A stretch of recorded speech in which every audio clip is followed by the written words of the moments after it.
What's going on, guys? I'm Steve. Welcome back to the channel. Welcome back to another video. If it's your first time stopping by the channel, hit that subscribe button. Trust me, you won't regret it. If you're a returning subscriber, as always, guys, welcome back, and I do appreciate the support.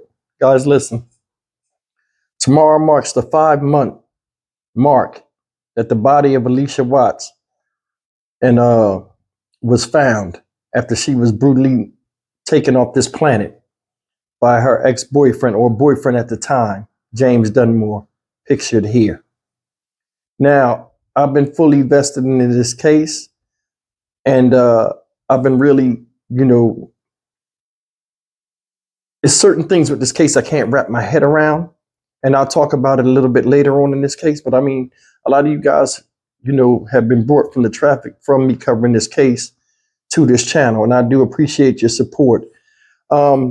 Today, they held the prayer vigil at the courthouse, where James Dunmore was supposed to be reporting on Monday.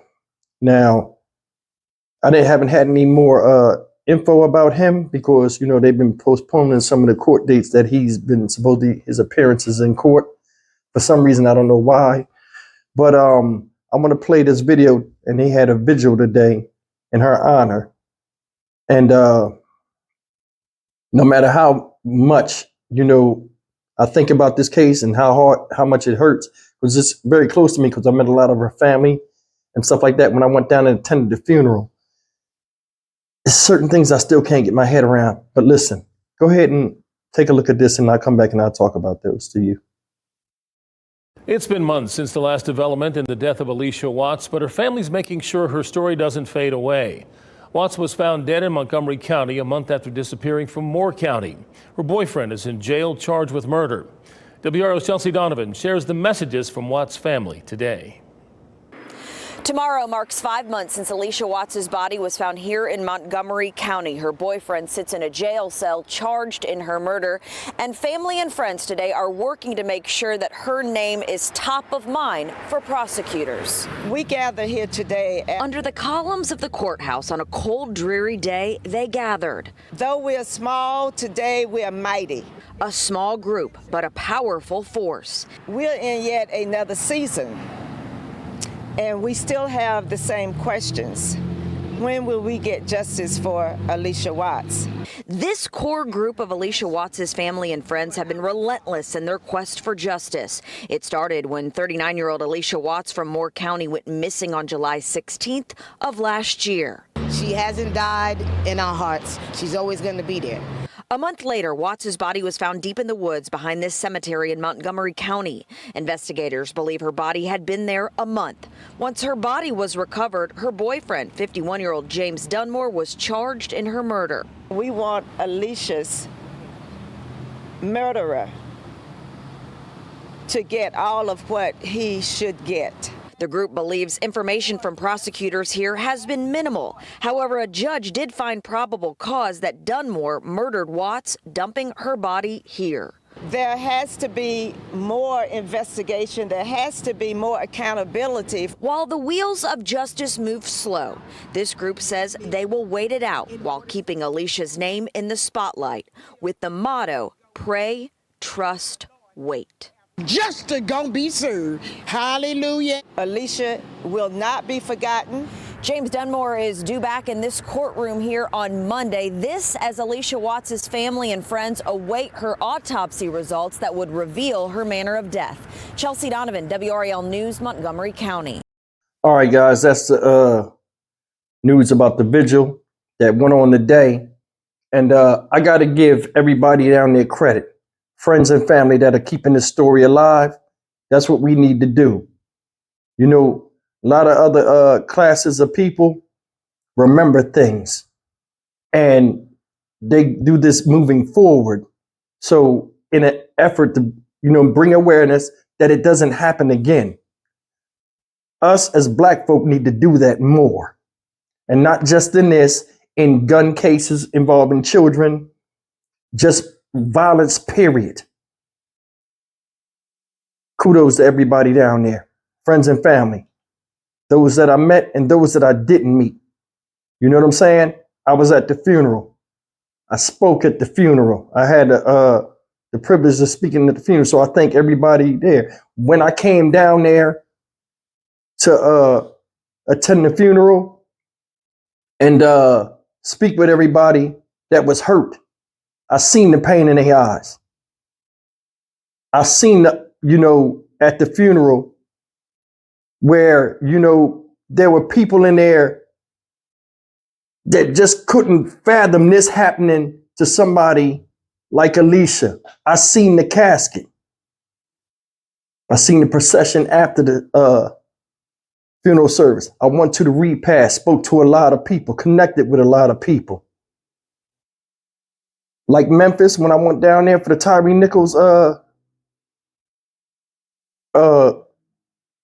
coverage that I was doing. Same thing with North Carolina, man. They was real good people out there. What I was talking about earlier when I said I can't wrap my head around certain things is this. I'm a deep thinker. I pay attention to my surroundings and I pay attention to people. I'm a good reader of people. When I was down there, everybody that was close to Allisha, that some of the people you seen on TV in the interviews when they were talking about the crime, good people, man, real good people. And I said, the whole time I was down there, one of the one things I remembered, the whole time I was down there, I didn't see one person that rubbed me the wrong way. Everybody was cool. It wasn't about any individual. The whole time I was down there, everything was about Allisha Watts and the tragedy that befell her. Good people. The reason why I brought that up is I can't get over the fact that everybody loved this girl. The funeral turnout, that had to be one of the biggest funerals I've seen ever.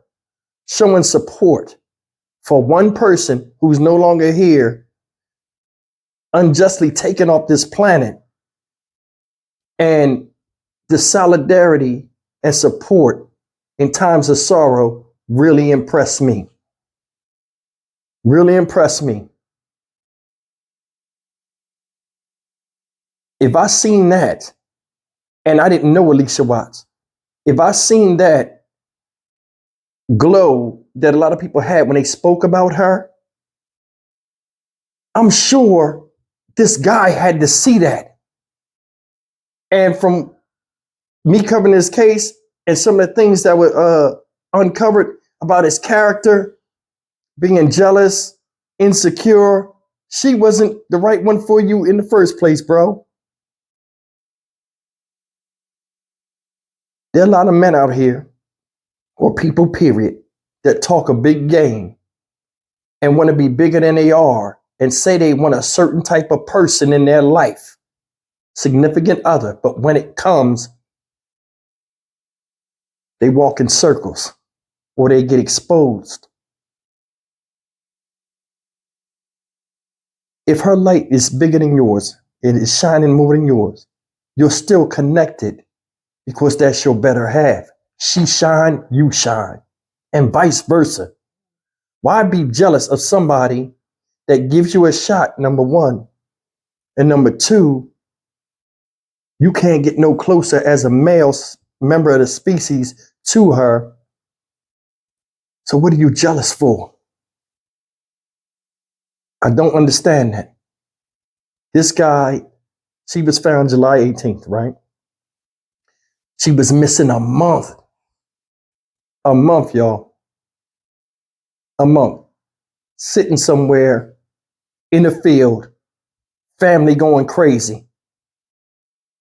And he walking around like nothing happened. I've been to his house, seen his house up close, stood right in front of his house. I didn't record from there. I stood right in front of his house.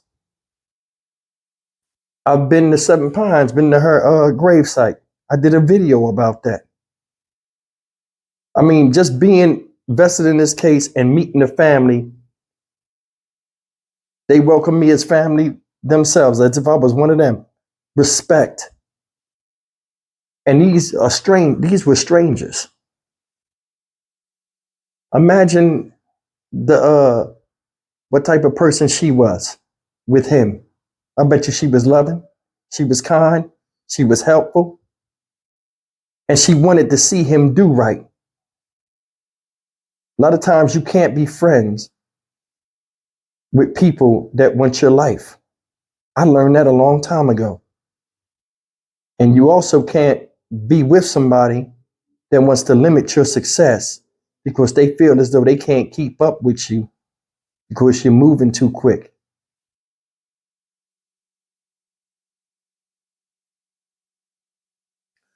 All in all, he's going back to court. I pray that God wills me to go down there for that trial because I plan on covering that as well. I told the family and friends that I met down there I would try to see this thing through and cover it as much as I can with my channel because Allisha Watts picks it up here where I got that from the repass. One of the family members gave it to me. Shout out. You know, they don't want to forget, neither will I. Domestic abuse is something serious out here, whether it's a man or a woman doing the abusing.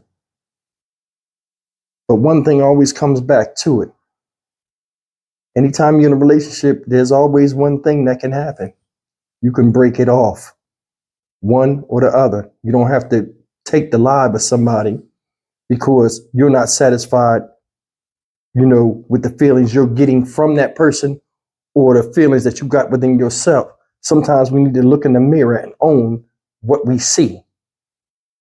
This guy was insecure, insensitive, had a history of abuse,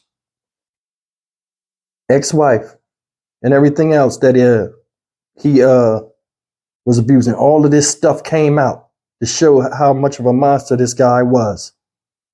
And I give the family of Allisha Watts hella credit because they're not going to just sit there and let this go. They're going to ride this till the wheels fall off. I will too. Justice for Allisha. I'll see you guys in the next video. Take care.